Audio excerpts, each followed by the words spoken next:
Good morning po again mga kababayan, ma'am sir. This is Jam, the Filipino channel ng inyong lingkod.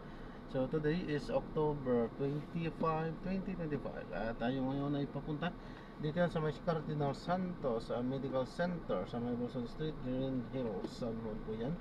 At dadalhin po natin sa may Coriander Street sa may Valencia, New Manila, Quezon City po yan. Kaya magbabalik po tayo mamaya konti pag nakuha na po natin sila. Disclaimer lamang po, ang content po natin ay kalsada at hindi ang passenger.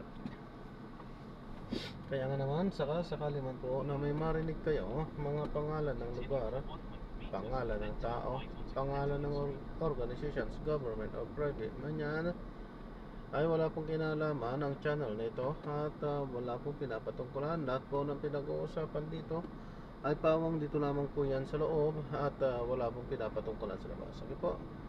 So magbabalik po tayo mamayang unti pag nakuha na po natin sila.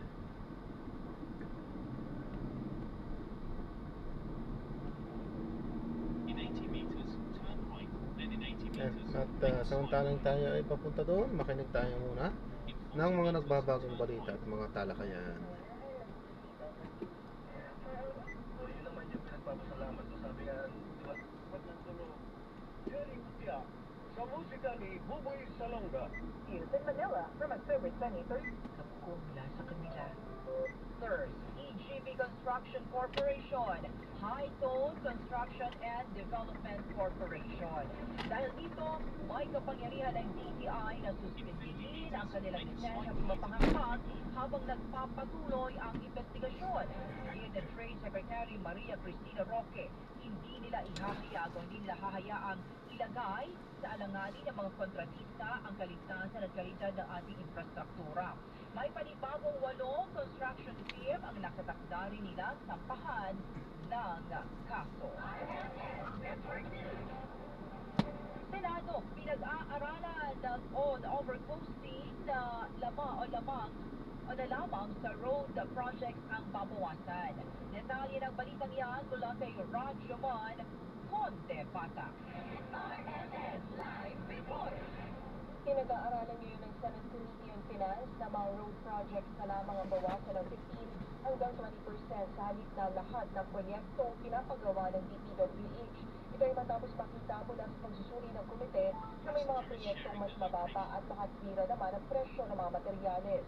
Ayon kay Senate Committee on Finance Chairman Sherwin Gatchalian, kapag ginawa pa nilang tapyasan across the board ang lahat ng mga infrastructure projects, ay madadamay pati ang mga justified na mga proyekto.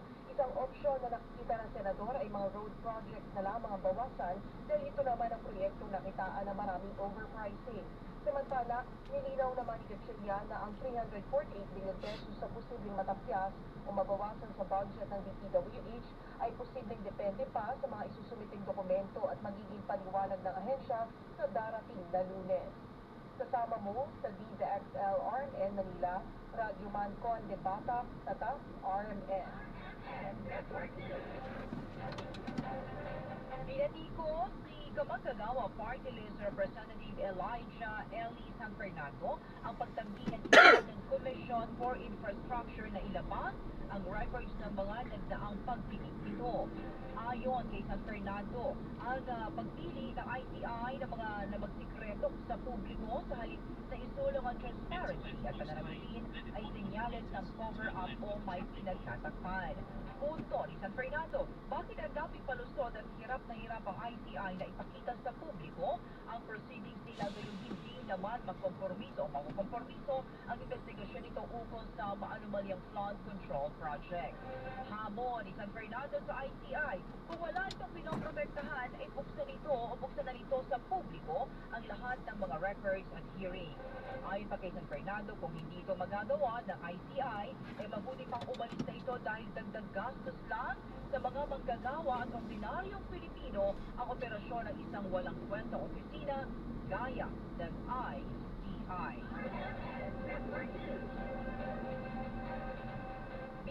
Binahagi ni Senate President Pro Tempore Ping Lacson ang kanyang mga plano kapag naupo muli Blue Ribbon Committee Chairman.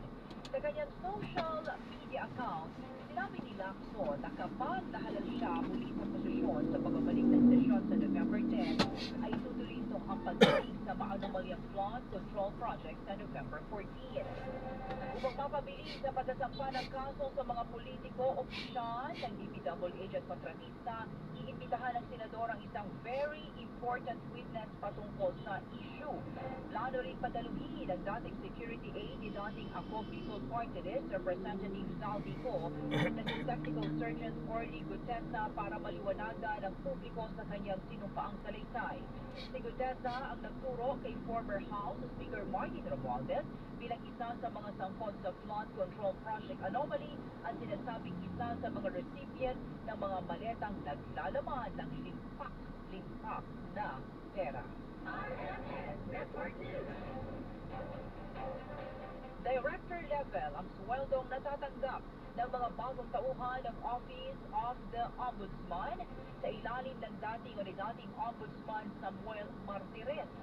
Ibinigay ito ni Ombudsman Jesus Boying Remulla sa isang panayam kaya kailangan anya na magkaroon ng mga bagong tauhan sa tanggapan. Aminado si Remulla na nakakabahala ang ganitong hakbang sa kabila ng pagiging bagito o walang karanasan ng mga abogado. Nagdudulot din anya ito ng demoralisasyon sa mga tauhan na matagal nang naglilingkod sa Office of the Ombudsman. Sa National Budget Circular ng mga empleyado ng pamahalaan, ang salary grade 25 hanggang salary grade 27 ay tumatanggap ng mahigit 111,000 pesos hanggang 158,000 pesos monthly. Nauna dito, iniutos ni Remulla sa mahigit 200 appointees na magsumite ng kanilang courtesy resignation at mag-reapply sa kanilang posisyon. Timeline na nauwi sa pagbaliktad sa dismissal order laban kay Senador Joel Villanueva noong 2019, makabubuting suriin ng Ombudsman. Detalye ng balitang yan mula kay Rajamon Grace Mariano. RMN Live Report. Inihikayat nga ni House Committee on Public Accounts sa Chairman of People's Saro Party List Representative Terry Ridon si Ombudsman Jesus Cristo Remulla na tuwing mabuti ang eksaktong timeline na nauwi sa pagbaliktad sa 2016 dismissal order laban kay Senator Joel Villanueva. Panawagan ito ni Ridon makaraang ihayag ni Remulla na secret at surprise ang desisyon ni retired Ombudsman Samuel Martires noong July 31, 2019 na baliktarin ang dismissal order kay Villanueva. Nag-ugat ang dismissal order sa grave misconduct case kaugnay sa umano'y maling paggamit sa 10 milyong piso na pork barrel allocation noong 2008 habang si Villanueva ay kinatawan ng Sibak Party List. Tinukoy din ito na base sa 2016 news reports ay sinabi ni Villanueva na naghain siya ng motion for reconsideration o MR noong November 2016 pero wala namang lumabas na impormasyon kung naresolba ito ni dating Ombudsman Conchita Carpio Morales sa loob ng 5 araw simula nang ito ay isumite. Pinunto ni Ridon na kung ang MR ni Villanueva ay naresolba na ni Morales ay bakit pakakailanganin si Martires na umaksyon at baliktarin ang nabanggit na dismissal order. Kasama mo sa DCXL RMN Manila, Radyoman Grace Mariano, Tatak RMN. Isinugod sa ospital ang nasa 187 na estudyante at faculty member matapos ma-food poison. Ayon sa palumpon, Lady LGU mula sa Manuel S. Enverto Pick up University po, drop po. Foundation sa Lucena City, Quezon, nagdupo at nagkasanang education tour sa Kalanggaman Island. Naranasan ng mga estudyante at faculty member ang sintomas ng food poisoning matapos umalis ng isla. Dinalang mga ito sa Baybay City Hospital para mabigyan ng atensyong medikal. Sa pakikipag-ugnayan ng DCXL News sa Baybay City Health Office na discharge sa pagamutan ng lahat ng estudyante at faculty member at ligtas. Balik ng RMN Network News.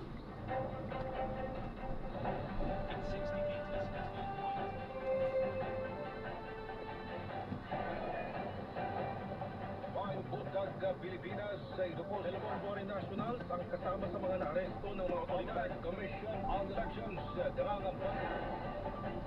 Narito na ulo ng mga mainit na balita. Ako si Jenny Pahilanga. Magbabalik ang RMN Network News.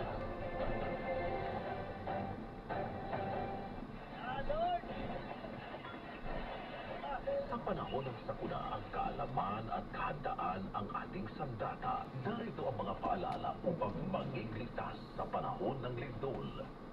Bago ang lindol, alamin kung ligtas ang iyong bahay o gusali. Paghanda ng emergency go bag, may lamang tubig, pagkain, flashlight, baterya.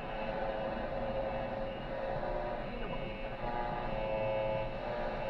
Gaya ng matibay na mesa, makilahok sa earthquake drills sa paaralan o komunidad habang lumilindol. Dat, cover and hold. Yumuko, magtago sa ilalim ng matibay na mesa at kumapit. Lumayo sa mga bintana, estante o anumang maaring mabagsakan. Kung nasa labas, huwag nasa open area, malayo sa gusali, poste at puno. Kung nasa sasakyan, huminto sa ligtas na lugar at huwag bumaba kaagad. Pagkatapos ng lindol, suriin ang sarili at ang iba. Kung may sugat, mag-ingat sa aftershocks. Huwag kaagad bumalik sa loob ng gusali kung hindi pa nasisigurong ligtas. Makinig sa balita mula sa radyo, TV o opisyal na social media ng DTOX at DOST. Iwasan ang pagpapakalat ng maling impormasyon. Maging handa, maging ligtas. Sa lindol, ang buhay ay mahalaga. Isang paalala mula sa RMN News. RMN Network News. Magkasama, babae sa loob mismo ng simbahan sa Cebu. Detalye ng balitang yan mula kay Radyo Mancan Galinea ng RMN Cebu. RMN Live Report. Ikinalungkot ng Cebu Archdiocese ang nangyaring pagpatay sa isang babae sa loob mismo ng simbahan sa San Fernando El Rey sa bayan ng Iloan sa Northern Cebu kahapon. Sa isang statement, sinabi ni Cebu Archbishop Alberto Uy na nakikisa ang simbahan sa pamilya ng mga biktima at kinundi na nito ang nangyaring act of violence na nangyari sa loob ng isang sagradong lugar kagaya ng simbahan. Sa ginawang pag-review sa CCTV camera na kumpirma na sa loob mismo ng simbahan nangyari ang krimen, kundi at may nangyaring desecration sa isang sagradong lugar. Dahil dito sinabi ni Archbishop Uy na pansamantalang isasara muna ang simbahan habang isasagawa ang proseso ayon sa canon law upang maibalik ang dignidad ng simbahan bilang isang sagradong lugar para sa kapayapaan at pananampalataya. Ayon sa isang candle vendor sa simbahan, ang babae ay nakita pang may kasamang isang lalaki at nakarinig din ito ng sigaw bago ito natagpuang walang buhay. Kaagad na dinala ito sa ospital, ngunit ito ay dead on arrival na at may bahid ng dugo sa kaniyang katawan. Kasama mo sa DYHP, Arimen Cebu, Radio Mancan Galinea, Tatak Arimen. Tunog sumiklab sa Purok Boulevard, Bacolod City. Detalye ng balitang yan mula kay Radyoman Albert Hiner ng RMN Bacolod. RMN Live Report. Dalawang bahay ang totally damaged sa nangyaring sunog sa Purok Boulevard, Barangay 14 itong lungsod, pasado las 3 kahapon ng hapon, Oktubre 24. Totally damaged ang bahay na Rodel Puntanar at Stila Marie Puntanar. Samantala partially damaged naman ang bahay ni Alma Turbanos. May dalawang pusa rin ang namatay dahil sa sunog. Samantala tinupok din ng apoy ang isang apartment o boarding house pasado na 7 kagabi, Oktubre 24 sa Fortune Town, Barangay Stipanian itong lungsod. Sa ngayon, patuloy pa ang investigasyon ng Bacolod Bureau of Fire Protection sa mga pinagmula ng apoy kasama na ang tinatayang halaga ng mga nasunog. Kasama mo sa RMN DYHP Bacolod. Radyoman Albert Hiner. Tataw Karamin. Pangulong Bongbong Marcos nakaalis na ng Pilipinas patungong Malaysia. Tatlong kabinete itinalagang caretaker ng bansa habang nasa ASEAN Summit ang Pangulo. Detalye ng balitang yan mula kay Radyoman Chanel Salazar. RMN Live Report. The Philippines fully supports Malaysia's chairship this year and its vision of an ASEAN that promotes meaningful, inclusive, and sustainable development. At this summit, I will join fellow ASEAN leaders in reaffirming our commitment to ASEAN centrality as we navigate pressing regional and global challenges, including developments in the South China Sea, situation in Myanmar, threats to regional peace and maritime security, as well as the far-reaching impacts of climate change, economic volatility, and transnational crime. Nakaalis na ng bansa si Pangulong Ferdinand Marcos Jr. patungong Kuala Lumpur, Malaysia para dumalo sa 47th ASEAN Summit. Pasado alas 11 ng umaga, lumipad ang eroplanong sinasakyan ng Pangulong mula sa Villamor Air Base, Pasay City. Nasa 14 na leaders level meeting at 3 mahalagang signing ceremonies ang dadaluhan ng Pangulo. Layo ng paglahok ni Pangulong Marcos sa ASEAN Summit na itaguyod ang pambansang interes ng Pilipinas at palakasin ang ugnayan sa iba pang miyembrong bansa at international organization. Dito rin mangyayari ang turnover chairmanship ng Malaysia sa Pilipinas na gaganap din Dapat sa ito susunod sana na gabi taon. ginagawa. Ang 47th ASEAN Summit ay tinuturing na isa sa pinakamahalagang pagtitipon ng mga pinuno sa Asia kung saan tatalakayin ang mga usaping may malaking epekto sa kapayapaan, kaunlaran at pagkakaisa ng mga kasabing bansa.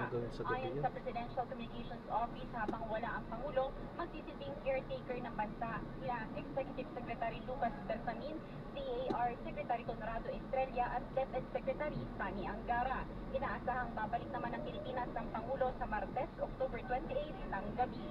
Kasama mo sa DZZ RMN Manila, Radyoman Chanel Salazar, Tatak RMN. Patuloy na isusulong ng gobyerno ng Pilipinas ang maayos na ugnayan sa China sa kabila ng awayan sa West Philippine Sea. Sinabi ito ng Department of Foreign Affairs spokesperson Angelica Escalona bago tumulak si Pangulong Ferdinand Bongo Marcos Jr. patungo ng Kuala Lumpur, Malaysia para dumalo sa 47th Asian Summit. Ayon kay Escalona, mahalaga ang summit kung saan isasali ng Malaysia sa Pilipinas ang chairmanship nito para sa Asian Summit ay dadao sa bansa sa susunod na taon. Pangunahing isusulong ng Pilipinas sa 2026 Asian Summit ang isang legally binding ng Code of Conduct sa West Philippine Sea o South China Sea katuwang ang iba pang bansa gaya ng Malaysia, Vietnam, Brunei, maging nag-China na kapwa inaangking teritoryo sa naturang karagatan. Bukod dito, umaasa rin ang bansa na tuluyan ng malalagdaan ang Asian-China Free Trade Area 3.0 upgrade para sa mas malawak at malayang kalakalan sa rehiyon ng Asia-Pasifiko. OFWs at kanilang pamilya pinag-iingat ng OWA sa mga nagpapanggap na empleyado ng ahensya. Detalye ng balitang yan mula kay Rajuman Joy Adra. Pinag-iingat ng OWA ang OFWs at kanilang pamilya laban sa mga nagpapanggap bilang mga opisyal o empleyado ng OWA. Partikular ang mga individual na nanghihingi ng perang kapalitaw ng tulong o mabilis ang pagproseso ng loan based sa iba pang benepisyo. Nagpaalala ang OWA na hindi sila humingi ng pera sa anumang transaksyon o serbisyo. Hindi na nakikipag-transact privately ang mga empleyado ng OWA sa mga OFW o sa kanilang pamilya. Nilinaw din ng ahensya na ang mga opisyal na serbisyo ng OWA ay itinutunog lamang sa opisyal na tanggapan ng National Offices at authorized help desk ng ahensya. Pinapayuhan din ang publiko na mag-report sa OWA hotline kapag meron silang natanggap na kahina-hinalang mensahe, tawag o email mula kung sino mang nagsasabing nagpapanggap na tauhan ng ahensya. Kasama mo sa DZXL Manila, Radyo Man Joyce Collates, Adra, Tatak RMK. Pinapayuhan ng Panguloan ang Parañaque Integrated Terminal Exchange o PITX na magbaon ng pasensya sa inaasahang pagdasal ng pasahero ngayong undan. Sa pagtaya ni Jason Salvador, ang PITX Corporate Affairs Head, maaaring sa Lunes ay magsimula ng dumami ang mga magtutungo sa terminal. Itong nakaraang mga araw, nararamdaman na ang pagdami ng mga umuwi sa probinsya para sa undan at inaasang tataas pa ang bilang nito simula sa Lunes. Payo naman ni Salvador hanggat maaari magtungo ng maaga sa terminal at kung kakayanin anya ay maaring mag-advance booking via online para mabawasan ang aberya. Hanggat maaari, hanggat kaya. Baka pwede po kayo ng ticket na maaga, no? Magpabook kayo. Kaya lang, yun nga, naiintindihan natin na iba dyan. Yung budget, darating lang sa katapusan, yung mga daily wage earners natin, no? Although medyo nagkakaubusan na, ang pangako natin sa mga kababayan natin, kahit yung last minute, may entertain pa natin yan. Yun nga lang, talagang magbaon sila ng konting pasensya kasi kung sa 30 o sa 31 na sila bibili, magkakaroon ng konting paghihintay at konting pagpipila. Pero asahan nyo na makakasakay at makakasakay kayo dito sa PITX kasi may mga hinda naman tayo mga additional buses, no? Para sa kanila na andyan naman yung NCFRB para issue ng special permit. Kaugnay ito, magpapatuloy ang inspeksyon ng mga pampasaherong bus at roadworthiness nito upang matiyak na ligtas ang biyahe o ng biyahe patungo sa probinsya. Bukod pa ito, ayon sa random drug testing na regular na ginagawa ng terminal katuwang at iba't ibang ahensya ng pamahalaan. Bukod dito, sa drug testing dahil sa breathalyzer, tinitignan din natin yung kondisyon ng kanilang kanilang katawan, meaning mukha bang puwet na to, sa kapagpahinga ba ito, may sapat ba itong tulong, at importante may relievo ba to, kung mahaba yung biyahe nito. So yan yung tinitignan natin. Kasi lang naman natin, yung buong bus na yun, nakasalalay doon sa chopper, diba, kung ano pa naman, nasa kamay niya ang kaligtasan. Kaya naman ito, sinusuri natin mabuti. Bukod dyan, siyempre pagkaligtasan, bukod dun sa chopper, pati yung pampugyo dun sa sakyan. Kailangan roadworthy siya, diba? Kailangan makakaabot siya sa destinasyon niya. Sa mga nakaraang holiday seasons, umabot sa 2 milyong pasahero ang nagtungo sa PITX. Nagdadagdag na rin ang mga palikuran o comfort room upang masiguro na matutugunan ang dami ng mga pasahero at nagdadagdag din ng mga tauhan. Samantala, payo rin po ng pamunuan ng PITX ng mga pasahero na gumamit ng face mask sa loob ng terminal at ng bus sa gitna ng tumataas na kaso ng malasrang kasong sakit. MMDA magde-deploy ng 2,400 na mga enforcer sa mga paunahing sementeryo sa darating na undas. Detalye mula kay Rashman Marjo Domingo. Sa Camong Gary, nakahanda na ang 2,400 na mga enforcers mula sa Metropolitan Manila Development Authority na i-deploy sa pangunahing sementeryo sa darating na undas simula October 25 hanggang November 8. Ayon kay MMDA Chief Traffic Action Group Commander Edison Gomez-Villa, simula ngayong araw ay nakadeploy na sa kalsada at bus terminal ang mga nagsabing enforcers. Dagdag pa niya, magtatalaga din ang ahensya ng Metro Park Steering Group na tutulong sa lokal na pamahalaan sa pagpapanatili ng kalinisan sa komunidad sa darating na undas. Sa pulong pambalitaan, ang hindi naman ang mungkahi ni Villa para sa pupunta sa mga sementeryo.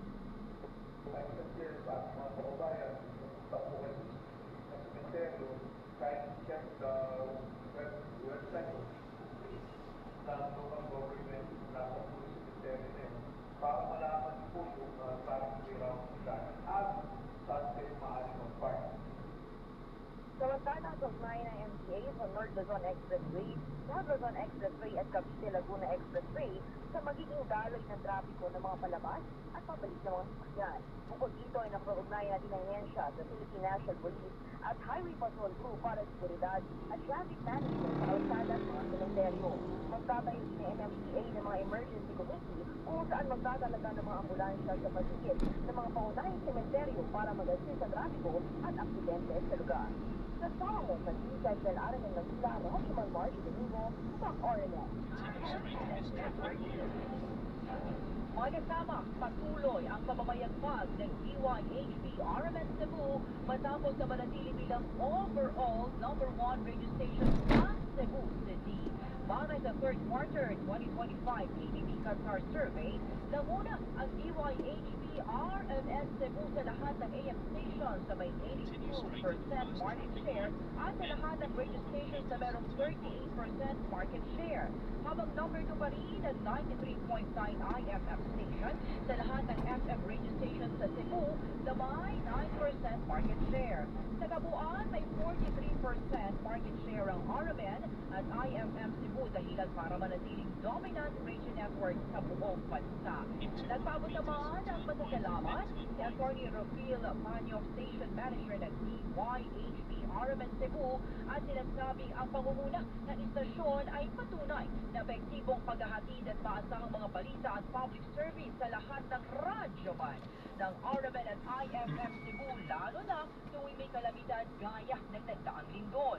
Dahil sa pagtutulungan, nagkalibang ang RMN Network ng 4 na milyong pisong tulong para sa mga apektado ng lindol sa Cebu at higit 300,000 pesos o 4 na milyong tulong para sa mga apektado ng lindol sa Cebu at higit 300,000 pesos para sa mga nalindol naman po sa Davao.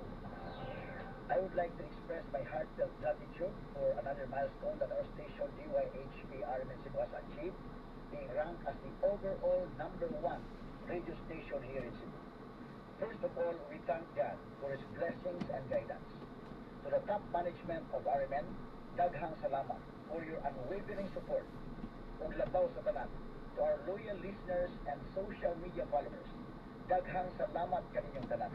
Because of you, DYHP remains the overall #1 radio station in Cebu. This is not just a title. This is a responsibility. But we must keep this position for at least two reasons. First, as the market leader in the broadcast industry, we have the duty to set the standard for how responsible broadcasting should be done here in Cebu, the Queen City of the South. Second, we know how to use our power for good.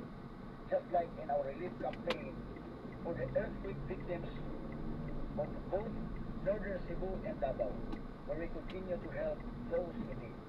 So sa lahat ng tagapakinig ng DYHP RMN Cebu, daghang salamat kaninyong tanan, and to God be the glory. Mula sa DZXL RMN Manila, sa uso po ang aming pagbashi. Congratulations, DYHP RMN Cebu at IFM Cebu.